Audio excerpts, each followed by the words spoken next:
Happy Tuesday and good morning. I'm Chief Meteorologist Mackenzie Lake here with a look at our full Tuesday forecast. The day is finally here. We're tracking our particularly dangerous situation, or PDS, issued by the National Weather Service. To put things into perspective, a PDS is issued only once every few years. This is our second one of the year so far. So take a look. We're tracking damaging winds this Tuesday. We're going to be seeing those main impacts through Ventura County. We're also going to be keeping an eye on critical fire weather conditions. Winds are so strong they could be damaging trees, damaging power lines, and we're going to see those impacts as far as the US 101 and traveling concerns as well. So here's a look at satellite and radar here. This is the high pressure system that we're tracking. This is causing those Santa Ana winds. We have those winds wrapping around in that clockwise direction. Those winds are actually streaming down from high pressure since that system is so strong, and that's what's causing these extremely strong wind gradients. You can also see I overlaid this with water vapor imagery. It's a pretty warm and dry day on tap for us as well. All of these conditions coupled together, that's going to create critical fire weather conditions all the way through Ventura County, and we even saw a fire spark up. The Franklin fire in Malibu, I do think that's going to be something that we have to monitor, not only for air quality issues, but definitely going to have to monitoring the growth and rapid intensification of that as well. Here's a look at humidity values. So you can see it's a very stark gradient here. So Ventura County, it's pretty early in the morning. We typically see those values usually up to 60 or 70%, but we're already dropping down into the teens and possibly single digits.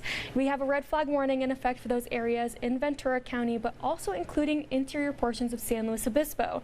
So you'll really want to practice fire safety today. Really just can't reiterate that enough, especially because that fire broke out in Malibu and it's spreading erratically. A similar situation could happen with this system as well.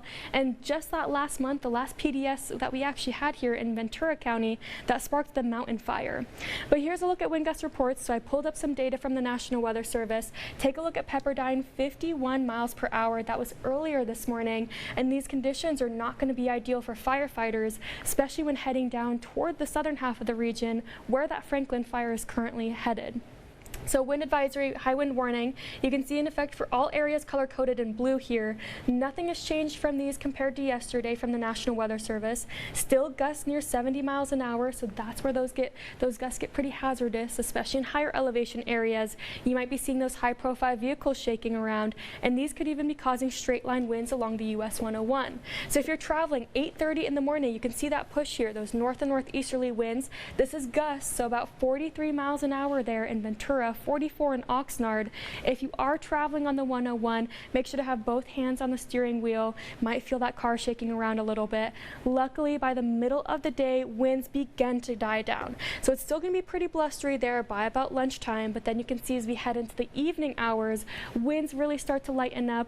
And then by the time we make it into our Wednesday, you can actually see that those winds begin to transition to the north and northwest. This is because high pressure starts to break down. This is going to be a beautiful system moving further and further out towards the coverage zone here. So luckily for us, that means less impacts into our Wednesday, and then high pressure is replaced by low pressure. Rainfall amounts into our extended forecast, but we still have more to talk about with this system here. Take a look at our marine hazards. We have a special marine warning. So not only are winds impacting us on land, creating fire concerns, but they're going to impact those waters as well. National Weather Service is really reiterating to stay in the harbor. If you own a boat, please don't travel on these waters here because they're very hazardous. We have gale force winds upwards of 50 miles an hour. We have waves anywhere from 3 to 6 feet. It's going to be a pretty hazardous day, not only on land, but in the water as well. And take a look at temperature. So this is only adding to those fire weather concerns because high pressure, it's going to be drawing those warm, dry conditions into the region. We're well above average for this time. So take a look here, 68 in Santa Maria, 72 in Buellton and Santa Ynez. It's going to be well above average for this time in December. Mostly clear skies. A majority of the region woke up to almost no cloud coverage this morning. I do think Ventura County, we might see some smoke and haze from the fire up in Malibu. Those are things to be keeping in mind. If we do see air quality reducing, you want to have those windows closed and make sure you're keeping an up-to-date look on the forecast here, but make sure to practice fire safety and have a good Tuesday.